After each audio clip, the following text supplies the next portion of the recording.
من النهارده مش محتاج كهرباء علشان تشغل الراديو ده، ممكن بسهوله تشغله بواسطه البطاريه الليثيوم. البطاريه الليثيوم دي موفره، قابله لاعاده الشحن. البطاريه دي ممكن تقعد معاك اسبوع اسبوعين على الاقل يعني، وهي اساسا البطاريه مكلفه تقريبا 50 جنيه مصري، فمش محتاج تشتري بطاريات وتغيرها، لا هي البطاريه دي بتشتريها مره وبتشحنها بقى. حتى انا شلت الترانس اللي جوه، قلت استفيد بيه في حاجه تانية، ما بقتش محتاج ان انا اشغل الراديو على الكهرباء. بفكرك ان القناة عليها قوائم تشغيل مرتبة للمبتدئين من اول الاساسيات ولحد الاحتراف في كل ما يخص الهندسة والصيانة العامة. انا احمد داوود، دكتور هندسة. دكتور هندسة.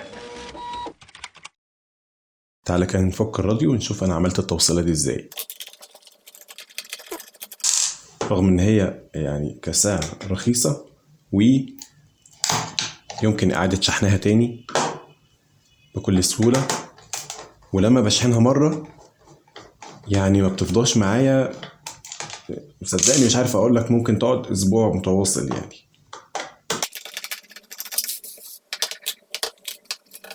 بص كده، الراديو ده احنا كنا قبل كده عملنا فيديو عنه، هو الراديو بسيط يعني مش محتاج حاجة، عملنا فيديو واحد اتكلمنا عن كل حاجة فيه تقريبا.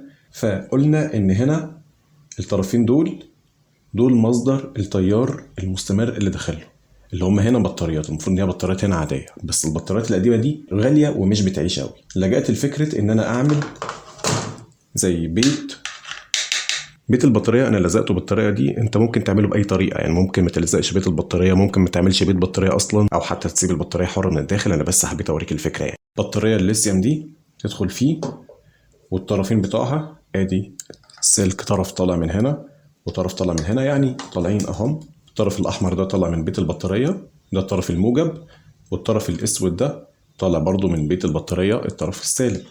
الطرفين ادي الاحمر داخل هنا على الموجب في البوردة، والاسود السالب داخل على السالب في البوردة، عشان بس المبتدئين ما يتلخبطوش معايا. شايف البوردة وشكلها تقريبا بالنسبة لهم يخوف، وانا هحط فين الاطراف بتاعت البطارية الليثيوم دي. شايف الطرفين الموجب الاحمر والسالب الاسود اللي جايين من المكان بتاع البطاريات اللي الشركة اساسا عاملاه؟ شايف الطرفين دول داخلين فين؟ داخلين على النقطتين دول.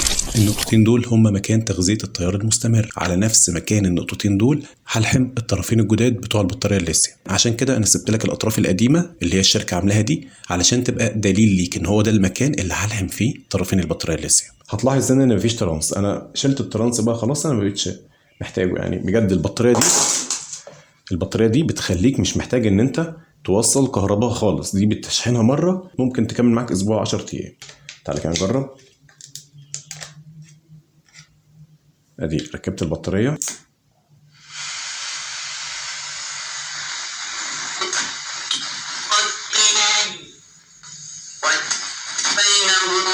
طيب البطارية دي هتشحنها ازاي؟